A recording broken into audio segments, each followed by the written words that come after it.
preparedness in receiving the multitudes of guests expected this tourist season? We are well prepared for this season because already we have put everything in ground so that the tourists, whenever they arrive at the airport, they will have any problem at all, so that they can have easy access to go out. Ingrid Nguamsin, also on board the flight, is making her 39th visit to the Gambia in 36 years. Ingrid Johansson. How long have you been coming to the Gambia? It is my 39th time now in 36 years. This is your 39th time in 36 years? I started 1976, the first time. Now, what can you tell us about Gambia? I like it. It's sun, it's warm, it's friendly people. So it's like my family and relatives when I come back so many times, 36 years. It is the beginning of a new winter break, undoubtedly revealing in clear terms the beauty of destination Gambia, cherished for its peace and calm, coupled with the sunshine and attractive sandy beaches. Samuel Ba, GRTS. Well, time now to take our first break. When we come back, we'll take a look at more news. Stay tuned in.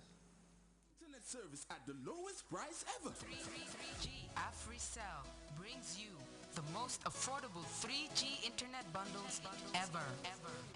Get your AfriCell Extreme 3G internet service for as low as $15 is only. AfriCell 3G bundles starting from 50 megabytes up to 12 gigabytes. 12 gigabytes bundle for a tariff as low as $5 per megabyte. And all bundles are valid for 30 days. AfriCell Extreme 3G service for as low as $15. To subscribe, please dial 120 and choose from the available 3G bundles. For more info, call 113. AfriCell Extreme 3G service. For as low as 5 bottles per megabyte, stay connected to AfriCell's 3G network. AfriCell. When we say Extreme 3G, it is truly extreme.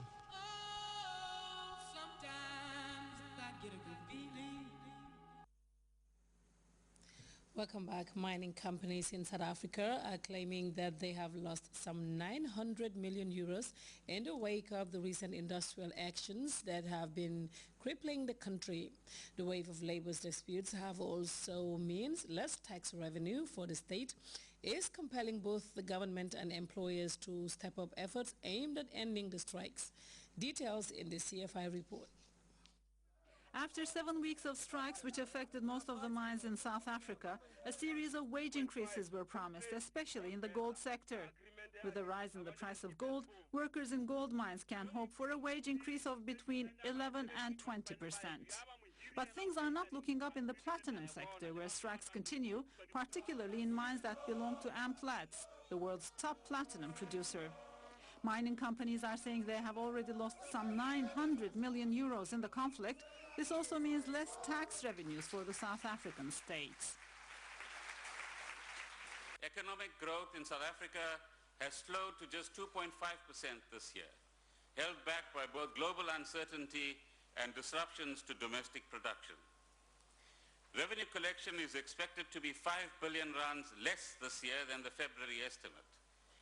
The budget deficit is projected to be 4.8% of GDP. Our economists... Fearing a meltdown in Africa's biggest economy with other sectors joining the labor unrest, the government and employers are stepping up the pressure to put an end to the strikes. In the last few days, mining companies have been threatening to fire thousands of strikers if they don't go back to work.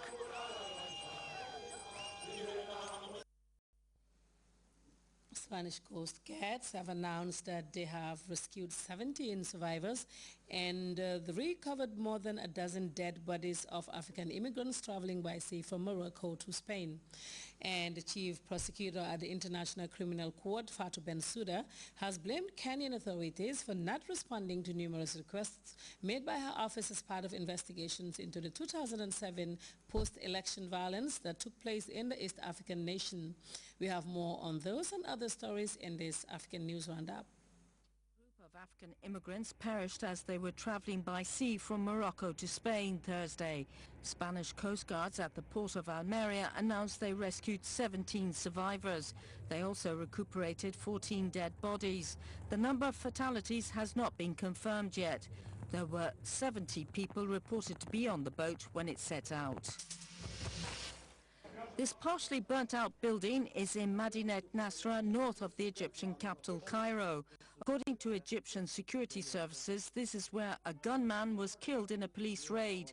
The gunman was suspected of having connections to a group that attacked the U.S. consulate in Benghazi in Libya.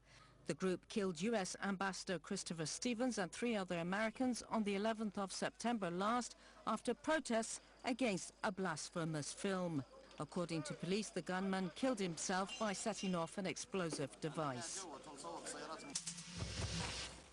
The chief prosecutor of the International Criminal Court gave a news conference in Nairobi in Kenya Thursday. Fatou Bensouda said the Kenyan authorities had not responded to a number of requests by her office in an investigation into post-election violence that took place in 2007 and 2008. Those who attempt to pervert justice by instilling fear or paying off witnesses to stay quiet are criminals. We will not hesitate to investigate and prosecute them. Inter-ethnic violence after Kenya's elections at the end of 2007 killed over 1,000 people and displaced 600,000. 4 high-ranking Kenyan politicians have been charged with crimes against humanity. 2 of the 4 are presidential candidates in Kenya's next election. The former president of Burundi, Pierre Buyoya, was named as the African Union's High Representative for Mali and the Sahel. The African Union is reinforcing Pan-African cooperation with the aim to help Mali out of a crisis that has seen a vast swathe of the north fall under the control of Islamists and rebel groups. Pierre Buyoya is a trained soldier and he is the 2-time president of Burundi following a putsch, but he has built himself a reputation as a democrat who handed rule back to a civilian government. The Pakistani schoolgirl and activist Malala Yousafzai has been reunited with her family in London. Far from being silenced by the attack on the young girl, many in Pakistan are actively moving Malala's message forward. Brave men and women are demanding that girls' education be a matter of national concern. Let's turn to this CNN report for more. The young girls studying here are reluctant to appear on camera for fear they may be targeted too. But they are brave enough to come to college because, they tell me, they are scared, but they have the right to an education and they owe it to Malala. I myself think that education is important because women have no right in this society. So due to education they can get their right in this Pakhtun society especially. I think she's a very brave girl. She sacrificed her life for us, for education, that girls should take education for their bright future. Because women is very important in this society. This is the first degree college in the whole of Swat to be named after a woman, and that too after Malala Yousafzai. We also want to send a message across the world that here we want to develop the female agenda, and we also want the females to come forward in the society. Are you trying to send a message to the Taliban too? Yes, for sure, that we stand here for progression. And any step which they have claimed to regress our society, we just want to tell them that we will not be deterred by their actions. The girls at this school are studying the arts and sciences, subjects from English literature and economics to botany and zoology. They talk of becoming psychologists, lawyers and scientists. When you educate a girl, you educate the whole family, the whole race. The college principal is determined to promote and offer education for young girls no matter what it takes. I need security. I think that we should be more secure. I have asked the local government officers and I have asked the local police chief to provide me some more security. This determination and resistance was matched by the people I talked to on the streets of Swat. Men and women who said they too will fight for the right to female education. Getting an education is like bringing in the light. Being uneducated is complete darkness. You're like a blind man.